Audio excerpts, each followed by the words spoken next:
بسم اللہ الرحمن الرحیم۔ ناظرین کرام، بوسنیا میں جو ہوا وہ محض ایک جغرافیائی واقعہ نہیں تھا، بلکہ انسانیت کے ضمیر پر لکھا ہوا ایک ایسا زخم تھا جو آج بھی رسیوں کی طرح ہمیں پکڑ کر جھنجھوڑتا ہے۔ فہمی ہودی کے بیان کردہ حقائق کے مطابق 3 لاکھ شہید، 60,000 عورتوں اور بچوں کی عصمت دری، 15 لاکھ بے گھر۔ یہ اعداد و شمار صرف اعداد نہیں بلکہ مظلوموں کی چیخیں ہیں جو تاریخ کے صفحات سے اٹھتی ہیں اور ہمیں خبردار کرتی ہیں۔ اگر ہم نے بوسنیا کو نہ سمجھا تو غزہ کو بھی نہیں سمجھ سکیں گے۔ بوسنیا کی وہ خون ریز جنگ محض داخلی خانہ جنگی نہیں تھی جیسا کہ یورپ نے کہا، بلکہ ایک منظم نسل کشی اور ثقافتی صفائی تھی۔ حرب فوجوں کی طرف سے مساجد کو شہید کیا گیا، تاریخی لائبریریاں جلائی گئیں اور شہری آبادی کو محاصرے، بھوک اور تشدد کے ذریعے تباہ کیا گیا۔ یہ سب سوال اٹھاتے ہیں کہ بین الاقوامی ادارے اور اقوام عالم ظلم و بربریت اور خطرے کو دیکھ کر بھی خاموش کیوں رہے۔ سربرستا کی کہانی خاص طور پر وہ المیہ ہے جو ہمیں بدلتا ہوا چہرہ دکھاتی ہے۔ اقوام متحدہ کے حفاظتی علاقے کے نام پر تحفظ کا وعدہ کیا گیا مگر عملی طور پر ناکام رہے۔ جب مقامی افراد نے اپنے ہتھیار واپس کیے تو انہیں وہی سزا ملی جس کا ڈر تھا: بے رحمی، جدا کرنا اور بڑے پیمانے پر قتل عام۔ کیا یہی وہ سبق تھا جو دنیا نے بھول جانا تھا؟ پھر بھی اس غداری اور کمزوری کا براہ راست نتیجہ وہ چیختی ہوئی انسانیت تھی جسے تاریخ نے ریکارڈ کیا۔ سب سے زیادہ دل دہلا دینے والی بات یہ ہے کہ بربریت نے انسانوں کی بنیادی شناختوں پر حملہ کیا۔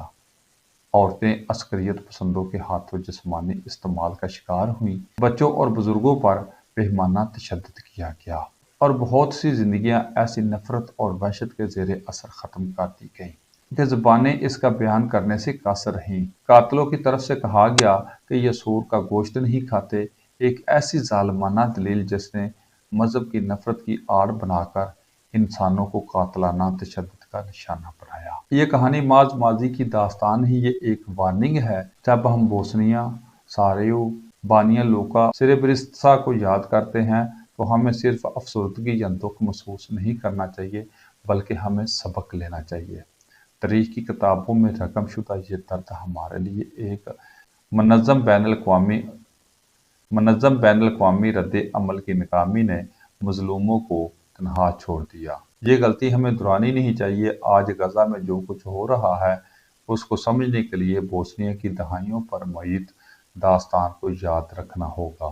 جب طاقتور دباؤ ڈال کر مسلح مزاحمت کو ترک کرنے پر مجبور کرتے ہیں یا پھر بین الاقوامی فورسز اخلاقی ذمہ داریوں سے گریزاں رہتے ہیں تو نتیجہ اکثر وہی ہوتا ہے جو ماضی میں ہوا۔ بے دفاع لوگوں کی تباہی ہمیں وہی خاموشی اور مسلط پسندی دہرانے کی اجازت نہیں دیتی جو ایک بار لاکھوں جانوں کے ضیاع میں بدل گئی۔ ہماری ذمہ داری صرف ماضی کو یاد رکھنا نہیں، یہ یاد دہانی عوامی شعور کو بیدار کرنے، انصاف کے مطالبے کو مضبوط کرنے اور مستقبل میں ایسے المیہ کے تکرار کو روکنے کے لیے عملی اقدامات اٹھانے تک پھیلی ہونی چاہیے۔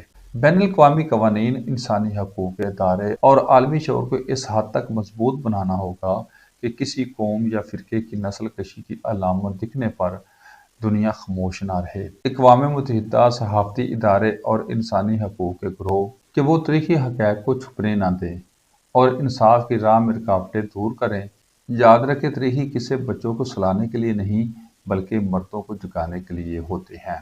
یہ قصے ہمیں سکھاتے ہیں کہ انسانیت کی حفاظت کے لیے خاموشی جرم ہے۔ جب ہم بلند آواز سے بولتے ہیں کہ ہم بلقان کو نہیں بھولیں گے، ہم غرناطہ کو نہیں بھولیں گے، ہم فلسطین کو نہیں بھولیں گے، ہم کشمیر کو نہیں بھولیں گے، ہم دیگر مظلوم مسلمان بھائیوں کو نہیں بھولیں گے، تو یہ صرف نعروں کا سلسلہ نہیں بلکہ انصاف علم اور مشترکہ ذمہ داری کا عہد ہے۔